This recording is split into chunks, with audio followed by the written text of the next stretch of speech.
박원순 서울시장의 사망 소식에 정치권은 주요 일정을 취소하거나 축소하면서 고인을 애도하고 있습니다.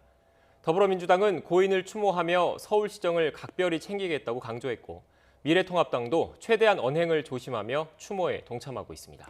이런 가운데 김종인 비상대책위원장이 공식 석상에서 서울시장 보궐선거를 대선에 버금가게 준비해야 한다고 언급해 비판이 일고 있습니다. 국회에 연결하겠습니다. 이승배 기자. 네, 국회입니다. 네, 아무래도 민주당은 더 침통한 분위기일 것 같은데요. 어떻습니까? 네, 더불어민주당은 박원순 시장의 사망 소식이 알려지자 내부적으로 황망함과 함께 당혹스러움을 감추지 못하는 분위기입니다. 이해찬 대표 등 대부분의 의원들은 아침 회의에 참석하면서 검은색 양복에 검정 넥타이를 메고 왔습니다. 회의 분위기는 내내 무거웠습니다.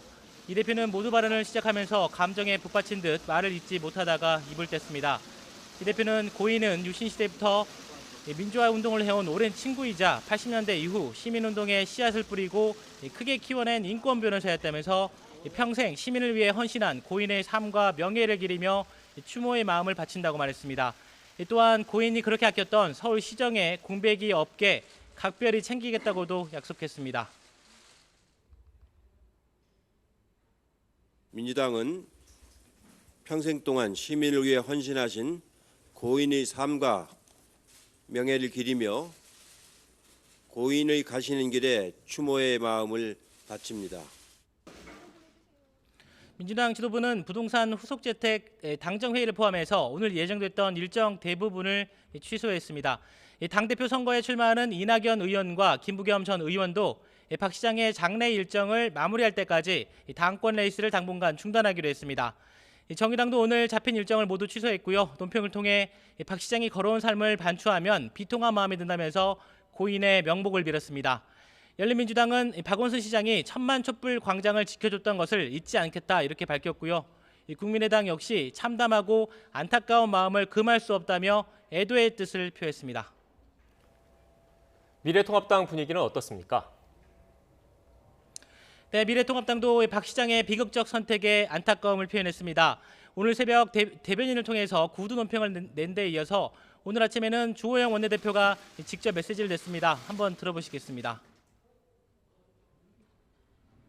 박원순 서울시장의 비극적 선택에 대해서 매우 안타깝게 생각을 합니다.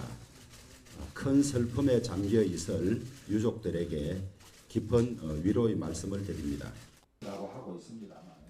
박 시장의 성추행 의혹에 대해서는 직접적으로 언급하지는 않았습니다.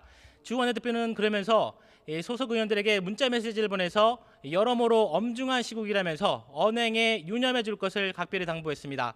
그런데 이런 추모 분위기 속에서 김종인 비상대책위원장이 오늘 오전 공개 석상에서 갑자기 서울시장 보궐선거 얘기를 꺼내 논란이 일고 있습니다. 먼저 내용부터 들어보겠습니다.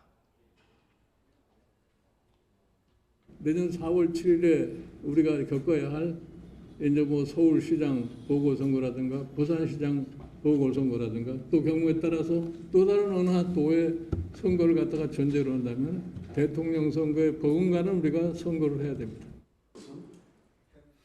앞으로 선거에 이기려면 변화하는 모습을 보이자 이런 취지였다고는 하지만 이 장례 절차가 이제 막 시작된 상황인 가운데 서울시장의 유고가 통합당에게 기회라는 식의 발언을 한 것은 너무 성급했다는 지적이 나오고 있습니다. 지금까지 국회에서 YTN 이승배입니다.